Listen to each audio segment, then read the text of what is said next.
first award of the night, which is a very important award. It's the award which we as the Octabuild committee specifically choose from all of the others.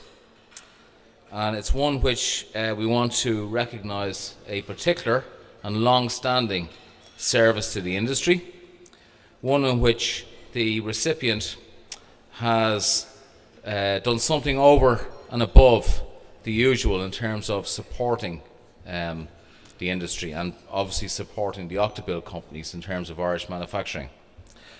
I'd like to invite Paddy and Jim Loughran.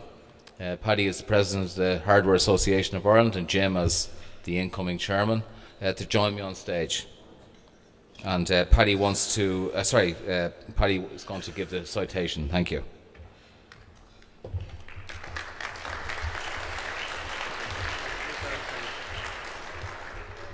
Just when you thought it was safe and I was gone away.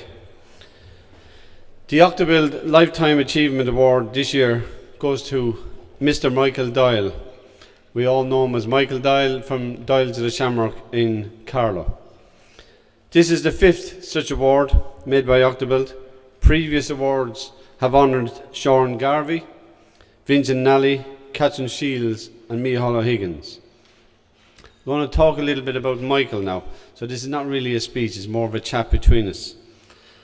Michael is well known in our industry for many things, but in particular he's known as an innovator with a clear vision and a pursuit for quality. His company has won the Merchant of the Year award 3 times. Doyles of the Shamrock were in fact the first company to win way back in 1986. At the time, the judges commended on the innovation of Doyle staff. They were all wearing branded sweaters to identify themselves in the shop, which was a very unusual thing back then. Doyles of the Shamrock began their business in 1884. James Doyle, the great-grandfather of Michael, opened the business on the 17th of March, hence the name Doyles of the Shamrock. It's easy to see where Michael got his business DNA. On a large premises, which also incorporated the Doyle family home, James Doyle had established a coachworks, a sawmills, as well as carrying on a business in the public house and a grocery shop. At the back of Doyle's was an area known as the paddock, where football and hurling matches were played. Fairs were held there, and travelling shows and circuses also used it to set up there after parading from the railway station through the streets of Carlow. In 1908, James Doyle claimed that he had the most up-to-date machinery for rubber tyre wheels. He also had steam engines for hire. Imagine the innovation back then. The list of goods in their sale for their hardware in 1908 read things like bars, barbed wire, creels, I don't even know what creel is, carts and cars, stocks, spokes, stables, stools, paling stakes. They were for, I think, the politicians of the day. Plain wire nails, wire strainers, vans, straps, wooden gates, wheels, and everything you could ask for to do fencing. Services were offered. Shoeing. Now you want to really know what shoeing is, you want to be in the horsey business or something like that. But there was fellows always on hand and wheels were repaired. Michael himself came to Dublin in the early 70s to learn his trade, and he came to Brooks's. When he returned to Carlow to run the family business, his ambition was to expand the business and his motto was do it right. When Michael took over the company, it employed 10 people and consisted of a bar, a grocery and a hardware store. He recognised at that stage, early stage, that retail industry in Ireland was developing and chose to concentrate on the hardware division to ensure the future business success. The company grew into a major enterprise and peaked, I think, around 135 people across 7 separate divisions. In the 90s, he further expanded into wholesaling in Castlecomer and acquired Burn & Dawson in Tullow. In the early 2004, Michael developed an 11-acre site adjacent to the new bypass road in Carlow and the Doyle hardware and hire operations moved to a 5-acre portion on the site. Now, those of us who are local to Michael know that it's actually in County Laois, it's not in Carlow. I think it's Great Cullen. Michael was one of the driving forces behind the establishment of Amalgamated Hardware. There were other rogues involved, names we all know: Tony Fogarty, John Phelan and Michael Rowe, to name a few. In the early days, these founders used to meet in the pub. Now, Michael told me the first meeting was in the Village Merchants in Carlow, but after that they met in the pub. And it was night time and they used to put the clock back so that they could stay there a little bit late, because there was no glass on the clock. It was back then that Michael met the current chairman of Amalgamated Hardware, who himself is a bit of a case in a rogue. That's Jack Keegan down there. Jack was a young accountant with Dulux, and he was Michael Doyle's auditor. Michael and Jack are still on the board of Amalgamated Hardware today. Throughout his career, Michael has always been ready to give advice and help people coming into the business. I was one of those people. He actually helped me when I became a young sales manager in Tegral. He was willing to share his immense knowledge of retail and distribution business, and he is an expert in marketing. He's also a very, very strong supporter of all things Irish, and I know the Octabuild companies. He has always supported the Octabuild companies.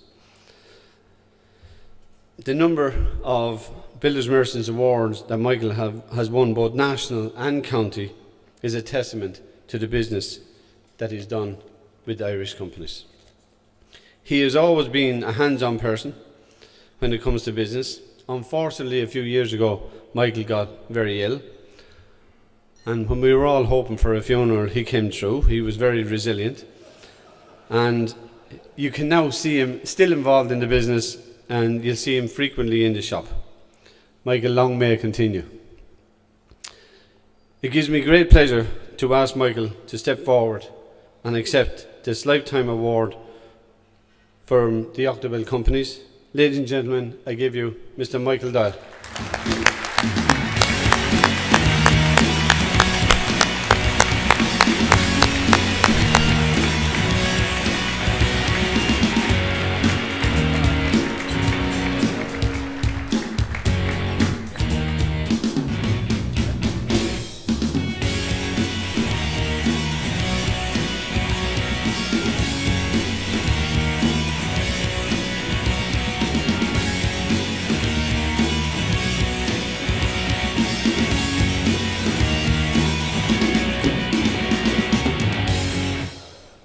Ladies and gentlemen, first of all, Barry Ormond asked me earlier there not to tell any jokes. He'll be on in about 15 minutes, so I don't want to steal his thunder. So there won't be too many jokes tonight, okay?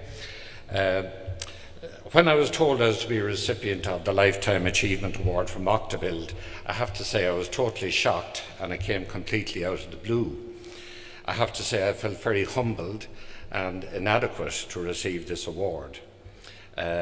Firstly, I would like to thank Octabuild and its members for their generous sponsorship of these awards and the lovely meal we had here tonight.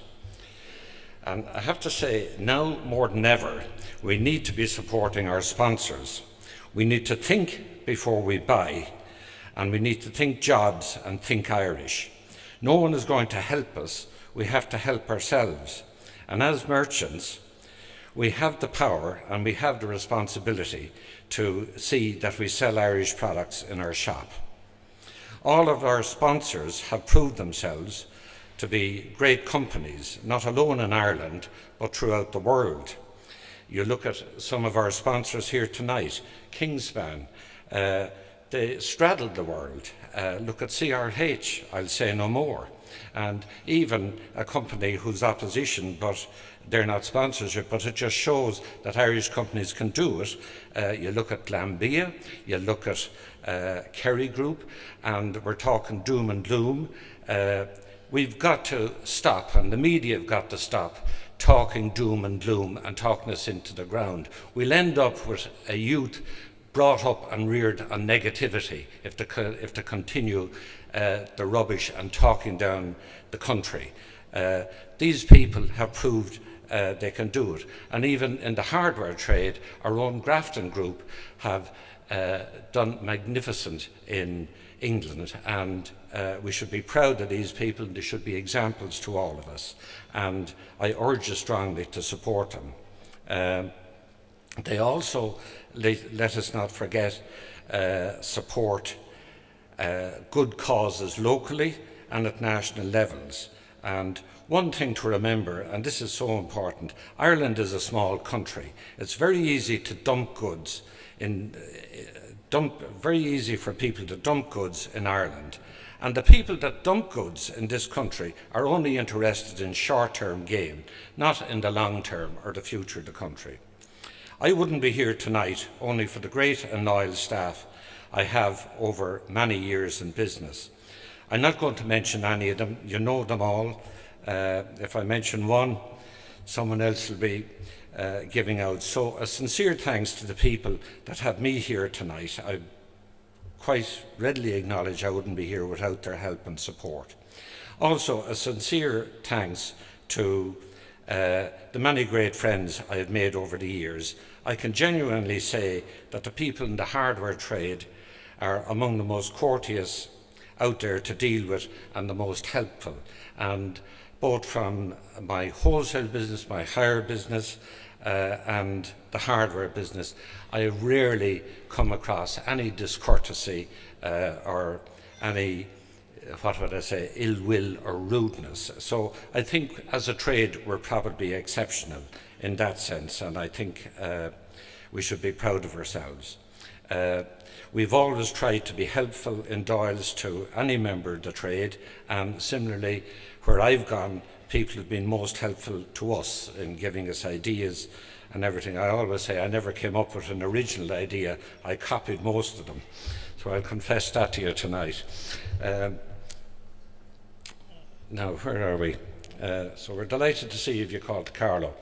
Now, I'm just going to say a couple of words about this recession. For the last 6 years it is now, our trade has been battered, to put it mildly, and so has the whole country been battered.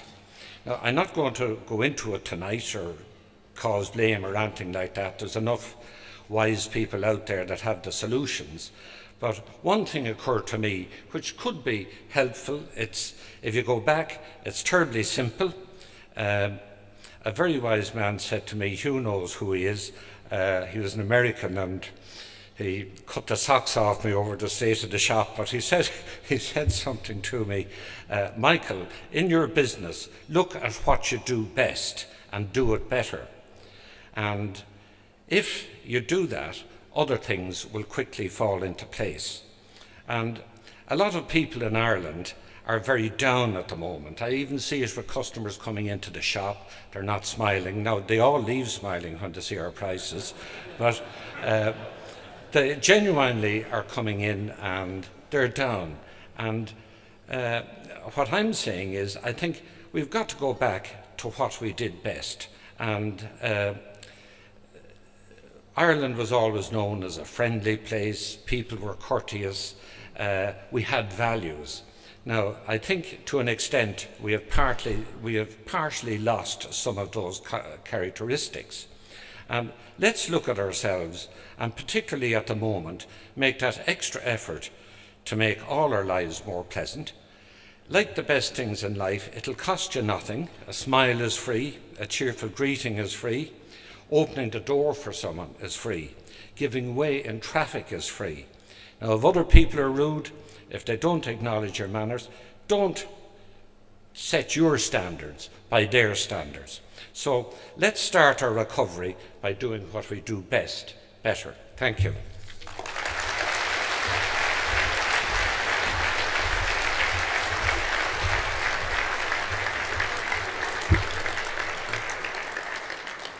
Thank you very much, Michael, for those words of wisdom. Could everyone raise their glass, please, and congratulate Michael? Congratulations, Michael.